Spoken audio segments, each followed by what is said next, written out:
Hello, Shelley Fishel here from Tomorrow's VA. I am the MS Office Maestro, and today we're going to be taking a sneak peek at the new Outlook. I've been using it for a few weeks now, and every time I come across something that I am used to doing and it's slightly different, I've been figuring out how to do it. But then I'm a trainer, and that's what you'd expect. But you might just want somebody to say, hey, just do it this way. And that's what I'm here for. So let's take a deep dive. And today I'm going to share my screen with you, and I'm just going to be showing you around the Outlook settings. And every day this week, we will go in over the next few days, we'll go in each day and look at something else. So let's just take a deep dive, and I'm going to share my screen, and hopefully this will go better than the previous one I did where I got it all wrong. So I'm starting to share my screen, and I'm going to choose the window, and I am going to choose screen 1. So now this time it should be showing you the screen. So if you are in the live stream, it would be great if you could leave me a comment to just say that you're able to see what's going on. That would be fantastic. So right now, let me go and get stuck in. So this is my inbox with the new Outlook. First of all, let me just turn off the banner because it's just getting in the way there. So now we can get on with it. And what I want to show you is that it looks very much like the web. So it's much more like Outlook Web Access, as it used to be called, or the Persistent Web Access, which was the next iteration. And now Outlook itself behaves as if it's on the web. It really does. And you'll see the ribbon is much more webby. We have the icons down the rail on the left, and I currently had my settings open. So I'm going to show you all of that. So up here, top right, we've got a shortcut to my day where I get to see what's on my calendar today, which is rather nice. And I can get to Microsoft To Do right from there. And those are flagged emails. If I have any notifications waiting for me, I have some notifications here. Once I've read them, I can dismiss them all. And the light bulb will give you some productivity tips. So just a bit of a shortcut of what you're doing. And next up, we have the settings. So this is the quick settings where you can quickly change the color that you have. You can choose whether it's dark mode or light mode or the system. You can choose whether to have focused inbox or not, and all of the other lovely stuff. But what we're going to do is we're going to click View Outlook Settings. Now, hopefully you can see that we are now on the whole Outlook settings. Now, we start off under Accounts, where you'll see the ability to add your different accounts here. And what you'll notice is not only have I got my work Microsoft 365 account here, I also have my Outlook.com account, which is a free Outlook account, or it could be a paid family account. And I also have my Gmail account. And you can even add Yahoo accounts into Outlook now. Automatic replies comes next because we're in the accounts area and it's general. You can choose where the automatic replies apply to. And when you turn them on, you'll see that they look exactly the same as they did before. What you do for internal people, what you do for external people, etc. Signatures live here under this kind of accounts setting, and it's pulled through my signatures, the ones that I had before. And I can choose for which account to use which signature.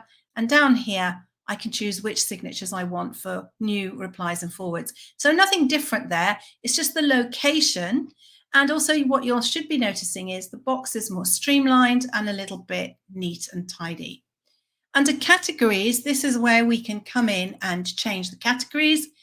We can edit them, delete them, make them favorites, so they appear higher up in my list.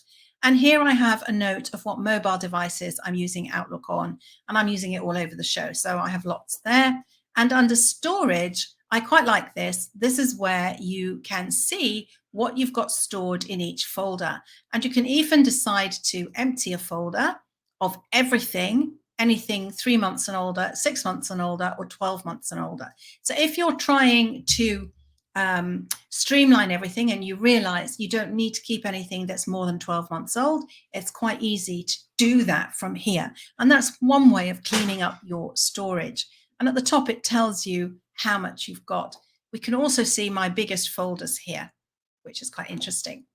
Under general settings, this is where you're going to say you want to use your Microsoft 365 settings everywhere and set your date and time formats. Appearance, you can have a little bit more fun if you want with your settings and making it look different and so on. I'm going to stick with this kind of, no, I like this darker blue. Notifications, we're going to save those changes. How do you want notifications? Well, I don't. When I'm delivering Outlook training, I always advocate switching off your notifications. No bells, no dings, no notifications, no boxes, no pop-ups. The reason being, each time one of those bells ring, pop-ups pop, or what have you, it loses you around 27 minutes per interruption. You get drawn off to do what it was that popped up, then you come back to it, and it's just kind of a self-perpetuating circle. So I choose not to have anything on. So I went in first of all and unchecked all of these. You can decide how you want the accessibility to work, which kind of keyboard shortcuts you want, and what happens with your search history, whether you keep it or delete it. And here's also, when you search, how do you search? On startup, do you want it to open previous items, ask you if you want to open them, or just not bother to open them at all, which is my preferred method. And then you can find out which version of Outlook you're running over here. Then we get to the email settings. So this is all about your layout, text size, message organization, all of those lovely things. Where do you want the reading pane? What do you want first, etc. And compose and reply, this is where you set your fonts. So you'll notice my font is Montserrat, it's size 12, and it's this kind of blue. And I like to use HTML format, so it looks fancy. So a new thing that you can have is undo send. So if you're one of those people that often sends an email and thinks 2 seconds later, oh my goodness, I shouldn't have sent that, I need to change it, which I'm sure we've all done from one time or another, you now have the option of setting up to a 10-second delay on sending an email. All it means is when you click send, that email goes to your outbox and you can go back and deal with it afterwards within that 10 seconds. So you could say, give me a 5-second delay or a 10-second delay or no delay, etc. Smart suggestions are things like, thanks very much, had a great day, all that kind of thing. And attachments, I have Outlook warn me about attachments on every message. My reason?